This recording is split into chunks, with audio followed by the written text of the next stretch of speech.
Bali dikenal dengan julukan Pulau Seribu Pura, perlambang mayoritas penduduknya yang merupakan penganut Hindu. Di kawasan Puja Mandala, sebagai objek wisata yang merupakan tempat ibadah dari kepercayaan berbeda berdampingan dengan damai. Dalam bahasa Sanskerta, puja berarti penyembahan dan mandala berarti lingkaran. Lantas, bagaimana asalnya hingga bisa ada 5 tempat ibadah dari kepercayaan berbeda berdampingan di tempat ini?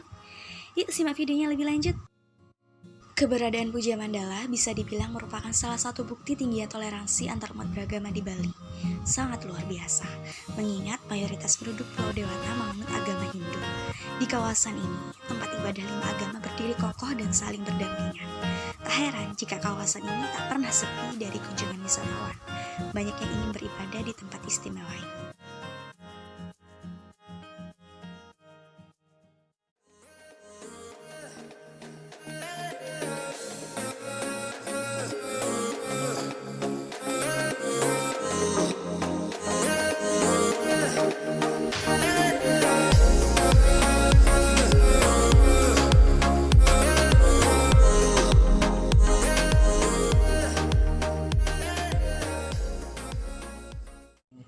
Jadi pertama, jadi keberadaan Puja Mandala ya.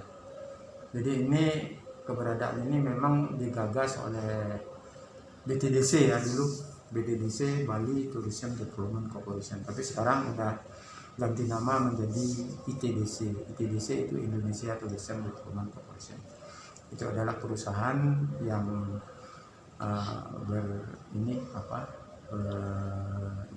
di pariwisata ya. Jadi BDDC itu ada di kawasan pariwisata Nusa Dua. Jadi lahan tempat ibadah ini memang miliknya ITDC. Jadi miliknya ITDC ini jumlahnya berkisar 2 hektar. Nah, ITDC memang jadi secara singkat saya sampaikan, memang ITDC menginginkan adanya tempat ibadah gitu ya. Jadi tempat ibadah yaitu ada 5 tempat ibadah. Jadi tanah itu dimiliki oleh TDC sendiri. Jadi sedangkan tempat ibadah, pembangunan dan lain-lain itu dilaksanakan oleh masing-masing tempat ibadah. Kalau seperti pura, ya pura sendiri, umatnya sendiri. Seperti gereja Protestan itu jadi umatnya sendiri, jadi vihara umatnya sendiri, Katolik sendiri, yang Muslim untuk masjid ya sendiri. Jadi untuk pembangunannya memang dari awal, khususnya di masjid yang saya tahu, jadi memang perolehan biaya ini memang swadaya murni. Jadi memang sih dipelopori oleh Menpar Postel ya pada saat itu. Penggalian dana awal itu diadakan di kediaman rumah dinas Menpar Postel pada saat itu Pak Yopate, itu di Jakarta. Jadi di sana beliau punya gagasan mengundang para investor yang ada di kawasan Nusa Dua, mengundang untuk buka puasa bersama. Jadi di sana diselingi bahwa di Nusa Dua akan dibangun masjid. Jadi Anda ada nyumbang berapa gitu. Jadi sehingga pada saat itu memang alhamdulillah dapat terkumpul dana 678 juta pada saat itu khusus untuk masjid. Jadi memang Pak Yopape yang melopori. Jadi dihadiri juga oleh MUI provinsi pada saat itu, dan kepanitiaan juga hadir di Jakarta untuk menyaksikan itu.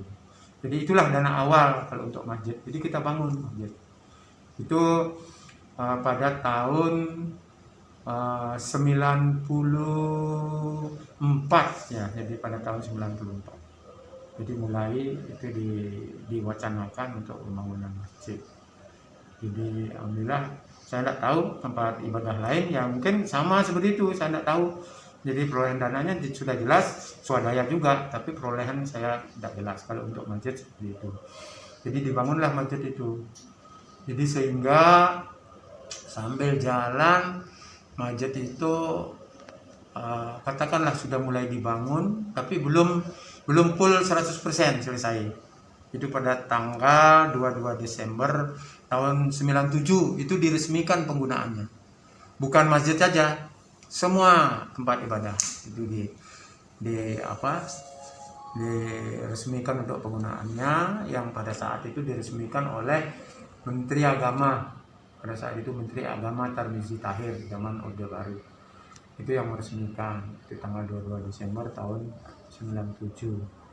Jadi masjid itu belum selesai 100%. Yang jelas di lantai utama itu sudah selesai. Nah, untuk dimaklum di lantai utama itu juga pembangunannya itu ada bantuan dari YAM, Yayasan Amal Bakri Muslim Pancasila. Itu yayasan yang dipimpin oleh Pak Harto, Presiden Soeharto. Itu kita juga mendapatkan itu yang bangunan di atas itu masjid YAM itu. Jadi semua bahan, tukang, peralatan semua dari sana. Jadi kita cuman begitu selesai kita menggunakan. Jadi kalau yang bangunan seperti sekarang itu sudah ada tambahan. Jadi tambahan jadi serambi-serambi itu swadaya murni dari kepanitiaan pembangunan masjid. Jadi itu yang pertama pada tahun itu. Tahun 97 itu, akhir 97, 22 Desember 2007 itu mulai digunakan. Sudah bisa digunakan sholat Jumat untuk masyarakat. Sedangkan untuk lantai 2 sama lantai dasar itu belum bisa, karena tembok penyangga di samping-samping itu belum ada. Cuman baru ada dak dan tiang-tiang. Jadi belum bisa digunakan. Jadi sambil jalan ya akhirnya perlahan-lahan ya bisalah seperti saat ini. Jadi sambil jalan, yang utama itu lantai utama itu. Jadi pembangunan itu. Jadi ini memang pembangunan masjid ini memang murni, swadaya murni. Termasuk juga operasional sampai sekarang ini murni juga dari infak pada jamaah. Ya, jadi itu. Jadi itulah. Jadi barangkali sejarah singkat keberadaan Puja Mandala ini, yaitu yang diprakarsai, yang direncanakan komplek ini dari TDC sendiri. Jadi untuk pengembangan pembangunan dari masing-masing lahan, apa yang saya sampaikan tadi, lahan dari TDC. Jadi masing-masing tempat ibadah. Jadi waktu itu secara serempak itu semua diresmikan. Cuman pada saat itu ini yang belum, vihara yang paling terakhir itu kayaknya. Vihara yang paling terakhir. Yang paling pertama selesai, yang maksudnya selesai dalam artian bisa digunakan itu gereja Katolik. Gereja Katolik, setelah gereja Katolik masjid, setelah masjid gereja Protestan, sudah gitu vihara, terus terakhir pura yang terakhir. Masing-masing tempat ibadah itu punya wadah, namanya wadah paguyuban peribadatan Puja Mandala. Jadi kalau ada sesuatu, jadi kita saling koordinasi. Misalnya di sini ada kegiatan, katakanlah kegiatan yang di luar rutin misalnya, kita koordinasi. Kita bisa sampaikan melalui WA grup paguyuban itu. Jadi nggak ada masalah. Jadi bahkan kalau kita Jumatan, parkirnya kurang, jadi di gereja diperbolehkan masuk untuk parkir sepeda motor terutama. Termasuk juga mereka kalau hari Natal, hari Paskah, apalah perayaan Natal, mereka juga kekurangan parkir sepeda motor.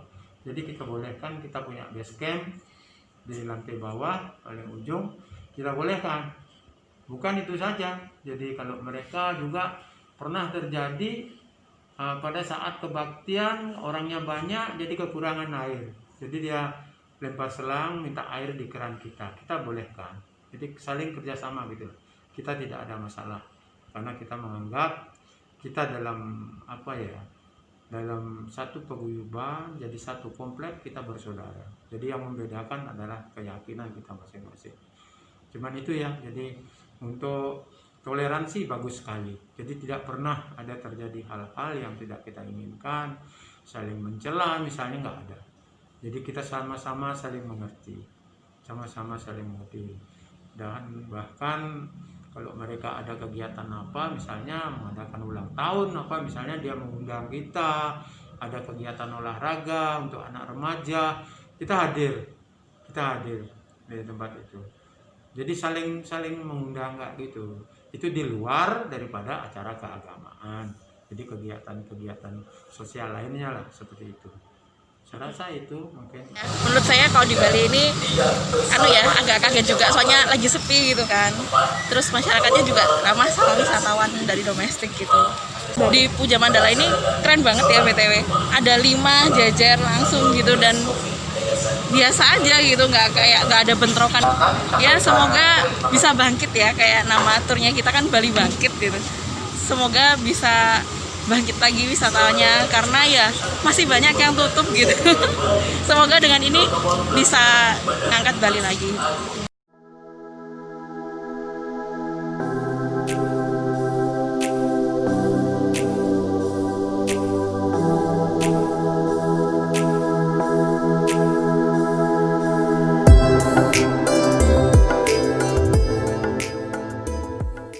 Sangat harmoni di sini.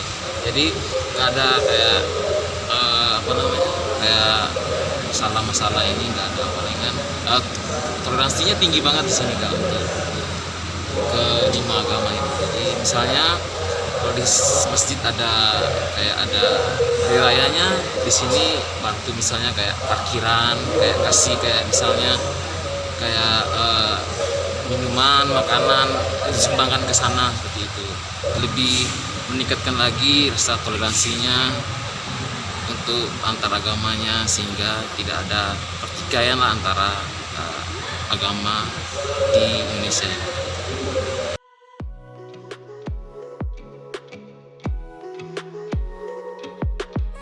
Indahnya toleransi.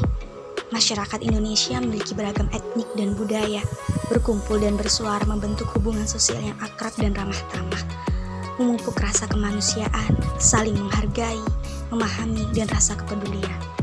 Suatu sikap untuk menjaga persaudaraan dan kedamaian.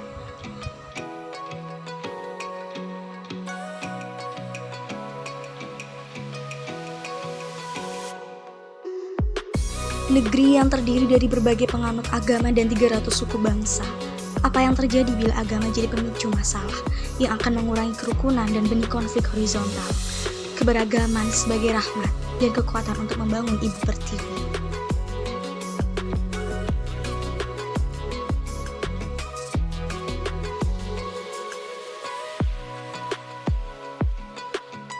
Setiap orang harus memberi rasa aman kepada orang lain, tanpa intimidasi, saling menghormati untuk menjalankan akidah dan ibadah.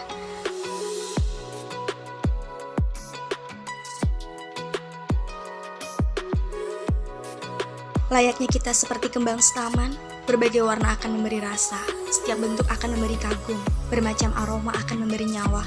Itulah keindahan yang tercipta saat keberagaman tumbuh bersama. Merawat toleransi dari Bali untuk Indonesia.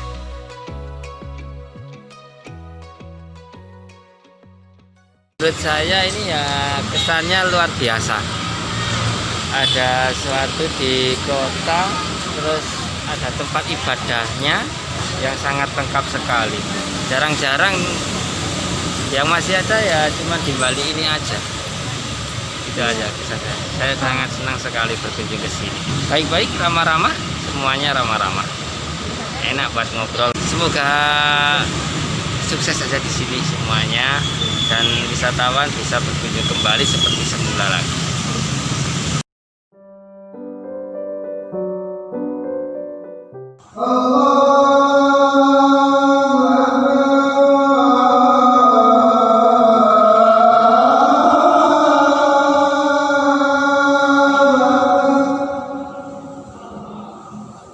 La